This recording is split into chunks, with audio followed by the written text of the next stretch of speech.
भगवान ने जो तुम्हें कैपेसिटी दी है वो जवानी में जब तक जिंदा हो महीने में 2 दिन तीर्थ में गुजारो, ऐसा संकल्प कर लेना चाहिए कि 2 दिन तो तीर्थ करना ही है।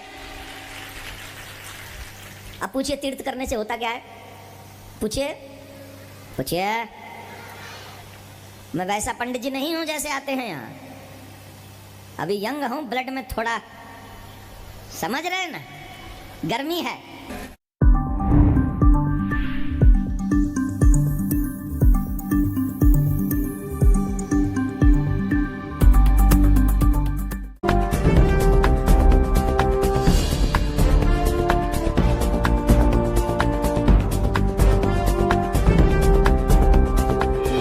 बोल रहे हैं गलत एग्जाम्पल कोड कर करके दुनिया को, बोली जनता को एक बार लतीफेदार बातें सुना करके अपने पीछे लगा रहे हैं। अध्यात्म मार्ग इनके पास सुन।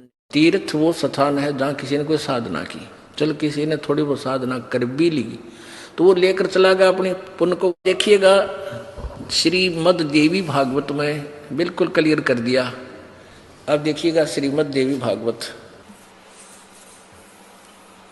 गीता प्रेस गोरखपुर से प्रकाशित है। ये वही है, संपादक हनुमान प्रसाद पोदार, चिमनलाल गोस्वामी। अब बार बार क्यों दिखाना पड़ा कि देखो ना, सोचे ये नकली छाप रहे हो अपनी, पेटा ना पर विश्वास ना हो बच्चे गए। गीता प्रेस गोरखपुर प्रकाशित है, गोविंद मुनि कार्यालय कोलकाता। 417 पृष्ठ पे क्या कह रहा है? राजन, यह निश्चित है कि तीर्थ देह संबंधी मैल को धोकर साफ कर देते हैं, किंतु मन के मैल धो देने के लिए उनमें शक्ति नहीं है। वाह भाई वाह। चित्त शुद्ध तीर्थ गंगा आदि तीर्थों से भी अधिक पवित्र माना जाता है। ये चित्त शुद्ध तीर्थ, ये सत्संग है परम संत का। यदि भाग्यवश चित्त शुद्धि तीर्थ सुलभ हो जाए तो मानसिक मल के धुल जाने में कोई संदेह नहीं। परंतु राजन, इस चित्त शुद्धि तीर्थ को प्राप्त करने के लिए ज्ञानी पुरुषों के सत्संग की विशेष आवश्यकता है। वेद शास्त्र व्रत तप यज्ञ और दान से चित्त शुद्धि तीर्थ का प्राप्त होना बहुत कठिन है। वशिष्ठ जी ब्रह्मा के पुत्र थे। उन्होंने वेद और विद्या का सम्यक प्रकार से अध्ययन किया था। गंगा के तट पर निवास करते थे, तथापि द्वेष के कारण विश्वामित्र के साथ उनका वैमनस्य हो गया, बैर हो गया, और दोनों ने परस्पर शाप दे दिया और उनमें भयंकर युद्ध होने लगा। राजन, व्यास जी कहते हैं, व्यास जी बता रहे हैं, राजन, इस प्रकार वशिष्ठ और विश्वामित्र का परस्पर युद्ध छिड़ गया था, जिससे उन दोनों को ही महान कष्ट भोगना पड़ा। नरेंद्र, दानव मानव एवं देव योनि से संबंध रखने वाले कौन ऐसा व्यक्ति जगत में है, रखने वाला देव योनि से संबंध रखने वाला ऐसा व्यक्ति कौन जगत में है जो अहंकार पर विजय प्राप्त करके निरंतर सुख से समय व्यतीत करता है। इससे सिद्ध हो रहा है कि श्रेष्ठ पुरुषों के लिए भी चित्त का शुद्ध होना बड़ा कठिन है। अतः सम्यक प्रकार से चित्त को शुद्ध कर लेना ही परम आवश्यक है। अन्यथा तीर्थ, सत्य, दान तथा धर्म के जितने साधन वे सब के सब कोई विशेष प्रयोजन सिद्ध नहीं कर सकते। अब कितना क्लियर हो गया?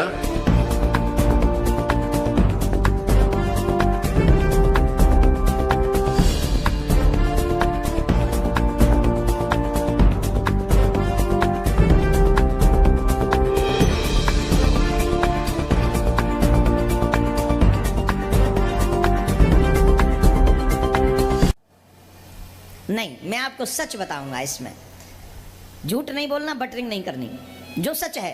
तीर्थ क्यों करना चाहिए? देखो, मानव जीवन मिले तो तीर्थ जरूर करना चाहिए। वृंदावन कौन कौन नहीं गया अभी तक? अरे अब तो पीएम साहब कल आ रहे वृंदावन में, तुम पीएम तो बिजी है गए। देखिए, ये बात तो एक ऐसी है, पर सच बताऊं, मानव जीवन प्राप्त करने के बाद तीर्थ अवश्य करना चाहिए।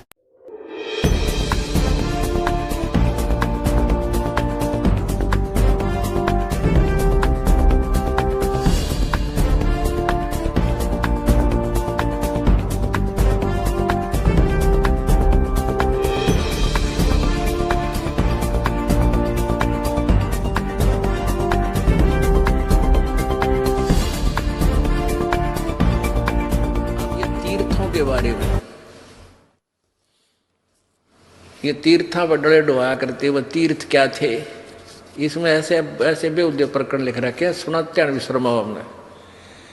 अब ये तीर्थ क्या चीज है, अब इन तीर्थों का ऐसा प्रकरण है कि कहीं पर किसी साधक ने बैठ के किसी इष्ट की या जैसी भी उसको साधना प्राप्त थी, उसने वहां यानी किसी तालाब का आश्रय लेकर, नदी या झील का, अपनी तपस्या साधना की, जैसा भी अनुष्ठान उसको पता था। अब उसने जो भी डले ढोए थे, यानी जहां तक की भी साधना की थी, किसी स्वर्ग की या महास्वर्ग की, वो तो करके साधना चला गया वहां से, जहां जिस लोक में जिस इष्ट के पास उसने जाना था। अब बाद में वहां क्या रह गया, कुछ नहीं रहा, एक यादगार रहेगी। और अब क्या बताते हैं कि उस तीर्थ पे ऐसे ऐसे उस ऋषि ने तपस्या की थी, वहां राजा जनक ने यज्ञ करे थे, इसलिए वो जनक तीर्थ बन गया। अरे भले आदमी हो। अब जैसे हम यहाँ सत्संग कर रहे थे, पहले ये दास जगह जगह सत्संग करने जाते थे, नगर नगर में खुले समागम करते थे 5-5 दिन के। और उस शहर में हमने सत्संग किया, जो सत्संग सुनने आए वहां उनके लिए भोजन भंडारा फ्री होता है। वहां सत्संग करके हम आगे चले गए तो वहां के छोड़ आए वो भट्ठी, ईंटा के बनाए हुए चूल्हे।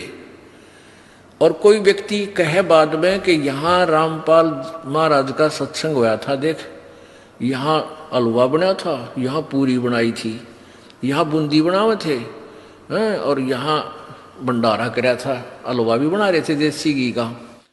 अब वहाँ ना तो हलवा ना पूरी और ना संत रामपाल का सत्संग है, वो तो एक स्थान है, वो भट्ठी, वो चूल्हे माटी के ईंटों के, वो खाली खोखा है।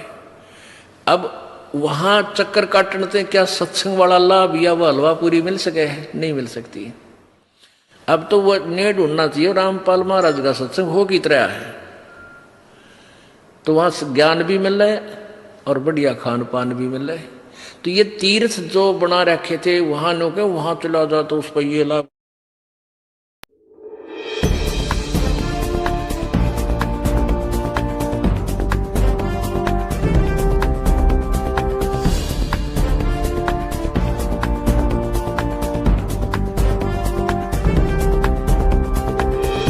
जब आप पाप करते हो, चाहे अनचाहे, बहुत पाप हमसे होते हैं मेरे भाई बहन, बहुत, आप गिन नहीं सकते इतने पाप होते हैं, चाहे और अनचाहे में। तो जब आप तीर्थ करने जाते हो तो जब तक के जो पाप होते हैं वो नष्ट हो जाते हैं उस तीर्थ में जाते ही। इसलिए हर महीने के पापों को महीने में तीर्थ में जाके खत्म कर लेना चाहिए। बजे अगर इकट्ठे हो गए भैया, कहते हैं ना बूंद बूंद से क्या बढ़ता है, जोर से बोलिए, क्या चाहते हो पाप का घड़ा भरे? नहीं चाहते हो ना, इसलिए पाप के घड़े को तो खाली रखो, तीर्थ में जाओ, तीर्थ में जाकर हर महीने तीर्थ करो और तीर्थ करके 1 महीने के पापों को तीर्थ में समाप्त कर दो। बोलो राधे राधे।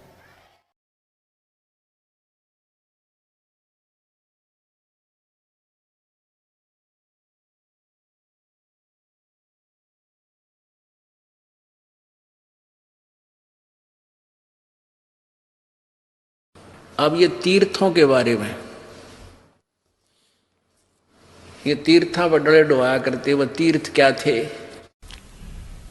तीर्थ बाट चले जो प्राणी, सो तो जन्म जन्म उर्झाणी, जाय तीर्थ पर कर है दानम, आवत जात जीव मरे अरबानम।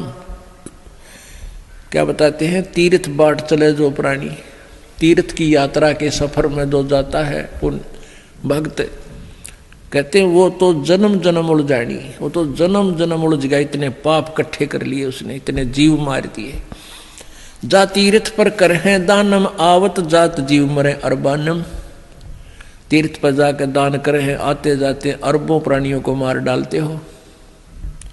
पर भी लेन जाते है दुनिया, हमरा ज्ञान किने ना सुनिया।